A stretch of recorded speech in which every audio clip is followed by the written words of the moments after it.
wearing this Apple Watch and it's not even charged. I haven't worn this a month. See, I gotta get my steps. I haven't closed rings since 2023. No way. You need to get in this challenge with me and Darren. I don't even charge it. I will smoke y'all.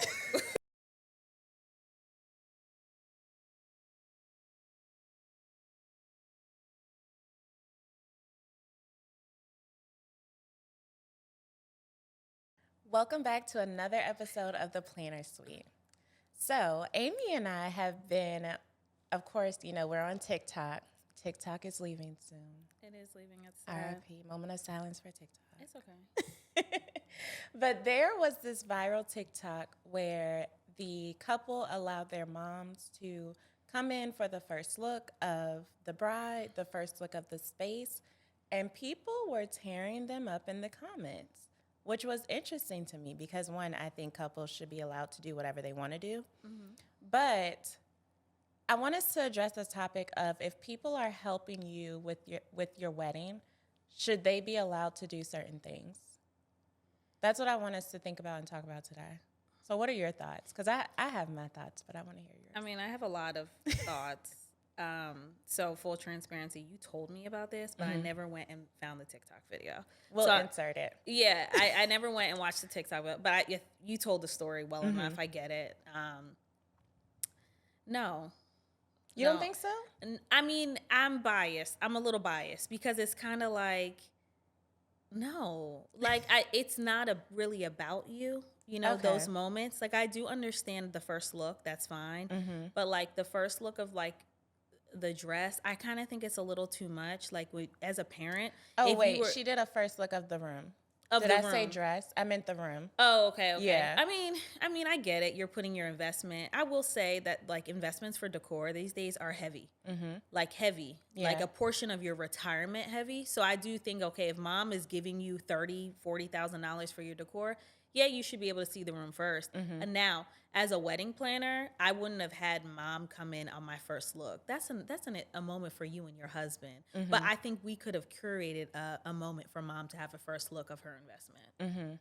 So I think, and we'll insert the video, of course, but I think the way they handled it is that, you know, the couple went in, they were situated, eyes were closed, mom was in the corner and other mom was in the corner, their eyes was closed. But I would not be upset if my mom helped me pay for the wedding and then I let her come in for a first look of the space because it's what she paid for. You know, I don't think she should see it when everyone else sees it. I think she needs to see it untouched. So I'm going to talk on the vendor standpoint. It's a little intimidating having the extra eyes in the room when doing that. Like, I'm sorry, but I do not want I already have to deal with you, an emotional bride, you know, going through this next chapter of your life. And then I have your mama in the back too. No, please, lady, please. I do not have the time. Like, your daughter said this is what she wanted. I don't have time to hear mom in the background. And I'm not going to lie, a lot of times it's the parents. They're the issue. And let me tell you this. So we do, of course, weddings events all the time. And in the morning of events or when we have our team meeting, I always give the top 2 or 3 people who are the stakeholders of the day, right? Because at the end of the day, this person's aunt is really significant. Right. Y'all cater to her, right? And I just hate to add another stakeholder in another situation.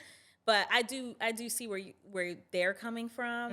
I wouldn't drag her. Everyone's wedding is what they want. Everyone was eating her up in the comments. I mean, you can do what you want. It's They're your like, wedding. we're losing the plot. Like, losing the plot? Yeah. Come on. They're like, it's not about her. Y'all are making weddings more for a show. And it's just like, that may have been sentimental. You know, you don't know their family dynamics. You don't know, right. You know, what they talked about with mom investing, where mom got that money from, Oh, yeah. you know. So, You're right.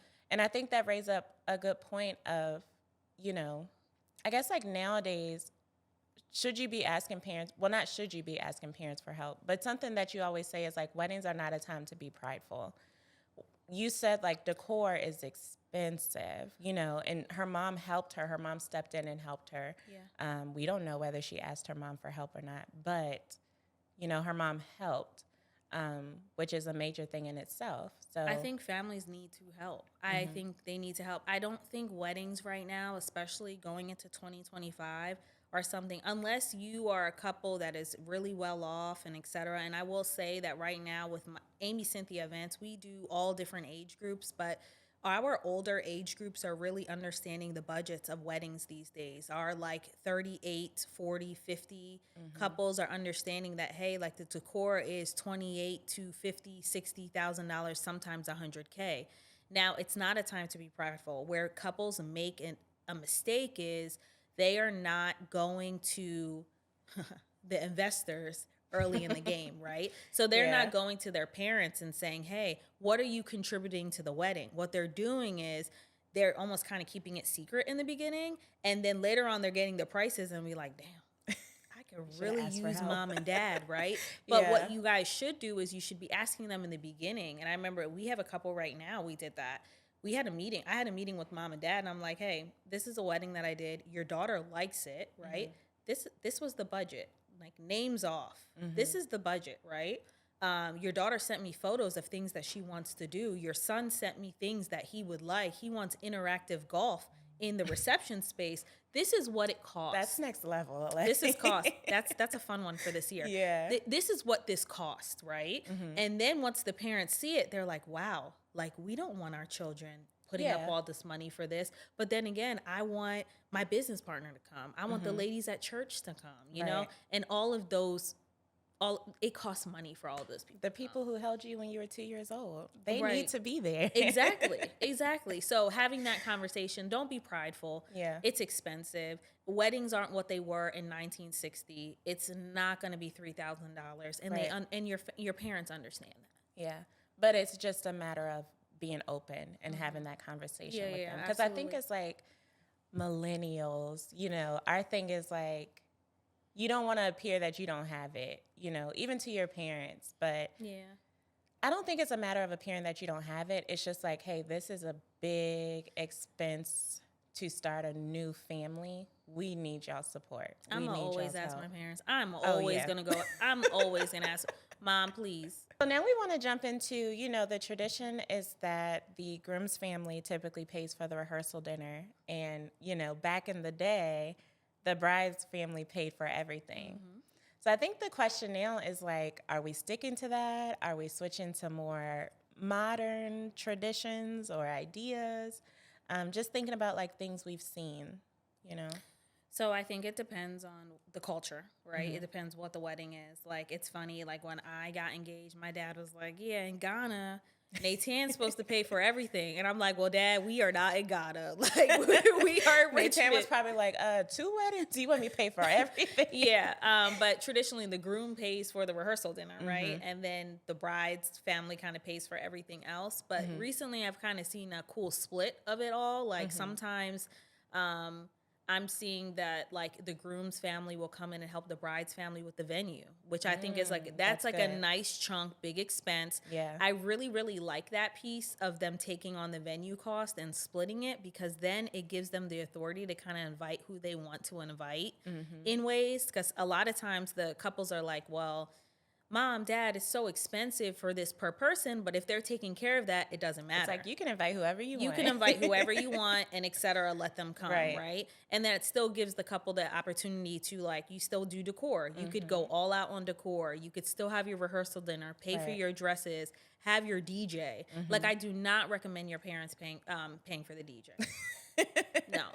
Because if they want to have an opinion in that, soul, yeah. yeah, if they want to have an opinion in that, I don't recommend that. But I think that what would be really interesting is that if you guys can comment below, if you're getting married or you've gotten married, like, you know, kind of like what the groom side paid for and what the bride side paid for. I think you can get really creative with it, Right. and make it a fair process where like everyone doesn't just feel so overwhelmed or a lack of, you know, support. So I guess the thought that comes with that too is like, if the parents are, because you brought up a good point, if the parents are helping to pay for something, should they have a bit of an input? Because I will say I have a couple who is dealing with that right now. So I don't think the input, no. I don't think the input, but I do feel like weddings are for everyone. Like, weddings are just not for the couple. Right. I feel like you should be able to have like the experience that you have in your mind that you want to have, but I do feel like they should have a little bit of, they should be able to add who they want to the guest list. So I'm working with a couple right now, and the groom's family is paying for the rehearsal dinner, but they want the rehearsal dinner to be a little bit more laid back, while the bride wants it to be a little bit more formal. So with that, it's kind of like a power struggle because it's like it is the bride's day, but also the parents are paying for it. Yeah, I don't think that's fair. I think I would prefer the groom. I think what they should do, I'm not going to say I think what you should do is I think there should be a conversation had of, okay, what is the price point you guys or the budget for the rehearsal dinner? And then they curate what they want for the day before their wedding. Right. I don't necessarily think it's fair for them to have like a cookout. Like, you know, I don't think we should have a cookout. Yeah. Agreed. I think you just have to merge the two ideas, you know, and just come to a collective agreement. So I think when parents are contributing a piece, you do have to take it in a little bit, but there needs to be a bit of a happy medium. Yeah. And I also think that before even having anyone contribute, you guys know your families, you guys know people, you know what energy they bring into spaces and rooms, and that is really big. If you know mom is like center of attention, Real Housewives of Potomac, and if she gives you money for this wedding, she's gonna want to be in a white dress too, baby. I don't know. Don't even ask I don't her. know if she should be the one. I do not. But like, you know those energies, and you know, but I do not think to be prideful in this situation. I definitely think you should ask, because weddings are no small expense these days. Yeah. Right. Agreed. We are back for everyone's favorite segment, What's the Budget? We need the club horns. Brr, brr, brr, brr. No, but it's such a somber subject. Like, who wants to talk about blowing all your money on your wedding? I know it's a tough subject, but it has to be had. Yeah, and it who does. better to do it than us? Right. So we're gonna tell you the truth. So our budget today is $105,000 in DC. So someone wrote in about that. They did not give us a guest count though. That's the only thing. Yeah, because if you're doing 300, I'm sorry. Let's say 100. Let's say 120. 120 guests. Let's do 100? 100. Okay. I think we're pushing it. We want it to be nice. We want to submit. We want to submit the wedding to Washingtonian magazine. And we want it to be nice, okay? Yes. Okay. So 105,000 DC with 100 guests. Okay. So I'm not going to go through venue or anything, but I'm just going to drop some numbers of what you could get for around that price point. And Amy is serious. She brought the I laptop have the out. whole budget. Yeah. This might be a real wedding. This may not be a real wedding. Okay. So stationery, you're looking to probably spend about $1,100. And I'm like, you're not sending acrylic invitations. I'm going to say this.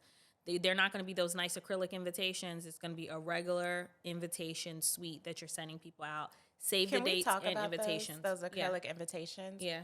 People love them, but they are so expensive to mail. Oh, I'm sorry. I can't say that on TV. No, this is the issue about those. You know, USPS. It's terrible. 1. 2, they use a sorter. So when you get those acrylic invitations, they can't go through a sorter, which means they have to be hand sorted, which all places will not do. If you go to USPS in the city or in the hood, sis probably is not going to do that for you. She's going to put it through the sorter. And what ends up happening is that you're going to be so excited, and you're going to want your friends to post it on Instagram, and they're going to get it cracked. And guess what? The person who did your stationery does not care, because she did not deliver it to you that way. Right. Now, with what you can do is you could pay extra and get the padding on it and send it out. But that's like $4 an invitation. It's just too much. I just don't think it's worth the investment. Honestly, I think it's more than that, because to mail those acrylic invitations, isn't it like $7 anyway? Yeah, I think so. Because it's by weight. It's like they have to weigh it. Beautiful. Yeah. So what I can recommend, I did this for my wedding. I did paper invitations to my guests, still very nice. And then what I did was I got like the acrylic ones for my details photos, so that you could still kind of have that like nice. Smart. You see? Thinking. Honestly. That girl be thinking. listen. Okay. So venue. So we're talking venue, food, open bar, $35,408.50. That's actually not bad. So that's venue, food, open bar. Oh. And this is what I'm gonna say. This amount here is for a hotel venue. Hotel Okay. venues are not the same, right? They're really not the same. So I will say that. Photographer, $6,800. Not terrible. A little tight. I don't think it's tight. I think that's perfect.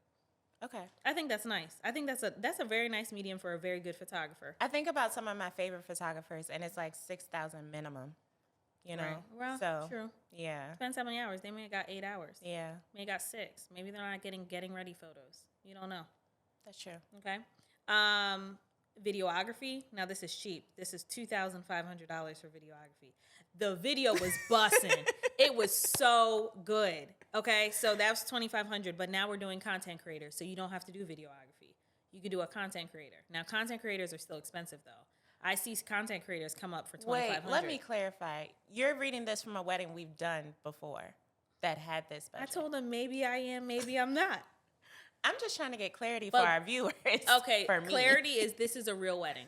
Okay. Clarity is this is a real wedding and these are real prices. See, I think that's good for them to know. Like, this is doable. And this is not a wedding that was like in 2023. This is a late 2024 wedding. Okay. Good to know. Yeah. Okay. Cake, $1,500, which a lot of you guys don't understand. Cakes cost money. The art of it, the creativity of designing it costs money. Even if we fake cakes. Even if we put styrofoam in there, there's still the same amount of detail. So $1,500 for a cake. Okay. Wow. I don't know if the internet is gonna like me with this conversation or hate me with this conversation, but we don't care. DJ, $1,500. No one is doing DJing for $150 an hour anymore, you guys, especially for weddings. Okay. If you want a good DJ, because you can get a DJ for that cheap, but we've had weddings where the DJ messes up. You know. Yeah, that's serious. The DJ messing up thing, like there's a little bit more responsibility with a wedding DJ. You have to understand, like, they're in charge of playing the song when you walk down the aisle. They need to see the front. They need to see when you get the altar, because I've done a lot of weddings where the DJ just keeps playing the music, and I'm like, I know you see sis is up there. She is at the altar. Like, turn the music off. Cut it. We're in the back. Like, cut it. No more. This is why I love you. Just over and over again. So DJs have a lot of responsibility. Photo booth, $1,200. That's crazy. Photo booths. There's a lot of photo booth companies out here. Yes. Okay. You pay for what you get for. You pay for what you get for. $1,200 for a photo booth is about right. It is right. I was gonna say that's pretty good. Yeah, and I think that includes Prince too. Did that include Prince? Yeah, that was Prince. Yeah. I think that's a good. That was Kardashian glam booth. Y'all know y'all love the glam booth. Them little Kardashian photo booths. Y'all love that. I'm gonna have you guess. How much do you think that her florals were? Just florals. I don't know. Let's say 16,000. Close. She spent $15,000 just on flowers and candles. Just on flowers and candles. Now, the only reason I knew that is because I know that flowers are expensive. Right. Yeah. And now to pull together everything else, you need draping, lighting, a floor wrap, sparklers, dancing on clouds, and you need a stage because you want to be elevated. How much do you think they spent on that production? Say it again. Lighting, pipe and drape. Pipe and drape is expensive. Lighting, full pipe and drape. Okay, let's talk about this. What does the lighting include? So lighting includes your uplights around the room and then your pin spot lighting to make sure that like your centerpieces are lit up. Okay. And then when the party starts, it includes like the lit party lights. Yeah. Okay.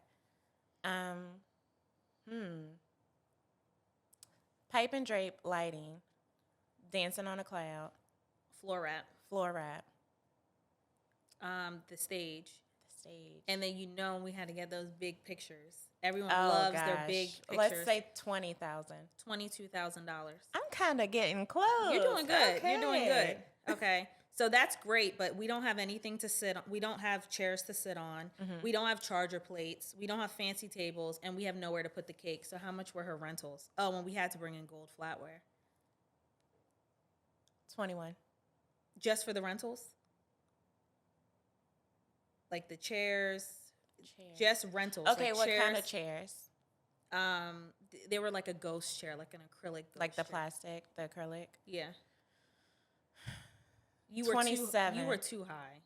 Oh, I was too high? Way too high. Okay. So it was $4,695 just for their rentals. That's actually really good. Yeah, it wasn't bad. Yeah. But when you think about it, when we talk about decor and what decor takes of a budget, you have to understand you're adding the 22,000 plus the 15,000 plus the 4,000. I'm not good at math. What does that end up being? What is that? Say it again. 20,000, 4,000. So that's 24,000 plus 15,000 is 39,000. They spent 41,000 because you said 20,000 instead of 22 on production. Okay. So $41,000, and that was just on decor. Okay. Okay. So and that's typical, and that's what you'll probably spend in that area. And then also, they did not include their dress in this, their tux or any of those things, or vendor tips. So let's talk about that. Should people include attire in their budget, you think? I think they should. Also, I will say that the wedding planning fee was not included in here, and most wedding planning packages, for this level of wedding, you're not going to get less than $10,000. Yeah. So like $10,000 to $15,000 for your wedding planning team. So with that being said, they are at $105,000 right now. Okay.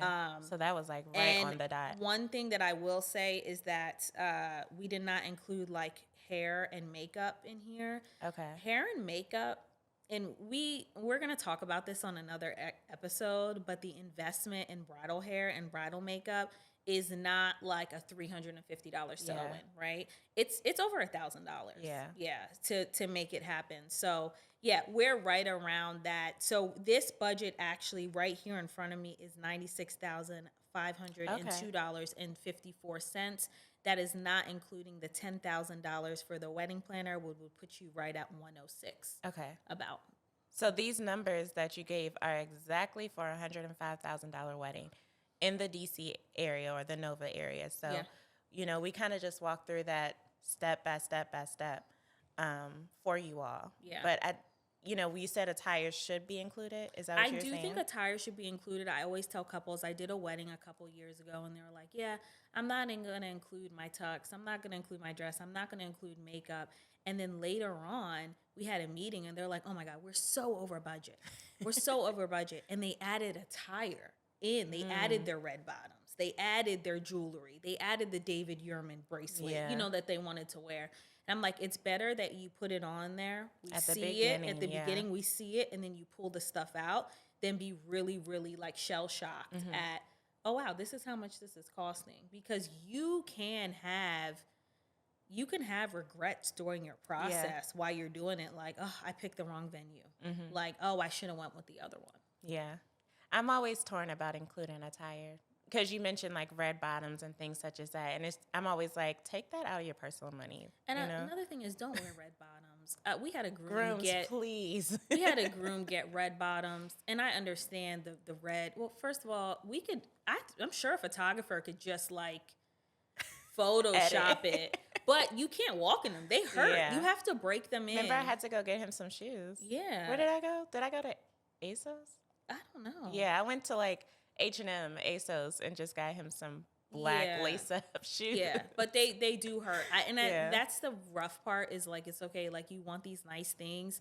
Should you include it or should you not? Because a lot of people, their non-negotiables like, oh, I'll throw that on a credit card. But they won't throw some of this stuff on a credit card. Yeah.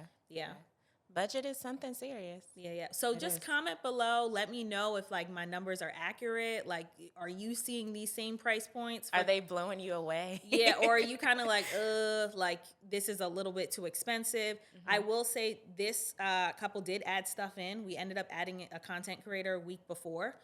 That was another $1,600. But I will say that these numbers are very much accurate. I think it's good to be transparent. because a lot of us are not talking about how much our weddings are costing. And I will say this, I will give you guys the rundown of the numbers from my wedding personally once I figure out how much I spent on it, because I'm so scared to look at the numbers. But I will give you guys the numbers for how much one of my weddings cost. That would be a good episode. Yeah. That would I'll be do good. the one at the Bellevue, the white wedding with all the flowers. So you guys kind of know. And that was 2 years ago. And I think that the numbers would still... give or take, just by a little bit. Yeah. Yeah.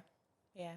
Or maybe you want to talk about budget with us, you know, for a small fee, of course. Yeah. You can set up a consultation to talk through budget with us, and we'll run through numbers of what we think you should be spending in regards to what your total budget is. Yeah. So, hey, wedding planners, if you have a wedding that people just keep reaching out about that wedding or keep reaching out about that event, right? And you have the breakdown on it and you want to send us the budget, we will definitely go over it. If you get consent from your client and they allow us to plug in photos of the event as well, we can share that with them. I think that that's really big. Yeah. And DM us or comment. Like, if you could just comment below budget, we'll send you a message. Right. And we'll get the information from you. But I think transparency is really important in this industry right now, because I can't tell you how many times I'll do an event and people will be like, yeah, I want to do this event. I have $5,000. And I want it exactly like that. And I'll be like, wow. I mean, that's $5,000 is great, but it will not get you that. That's so the chairs. Yeah. So let's go ahead and let's talk about it. Let's be more transparent about this.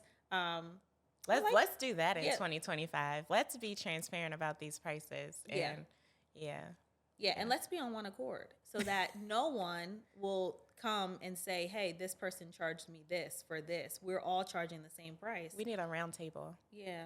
Y'all getting money. We need a 2025 planner meeting. Yeah, exactly. Let's determine a set budget for all of us. So what the politicians do when they go and they all a round table? Not the round table. You know how they have like the Democratic convention? Oh yeah. We need to have a wedding planner convention. A planner convention. The PCC. No, but for real. We'll put that shit on a shirt. Let's make some money off of it.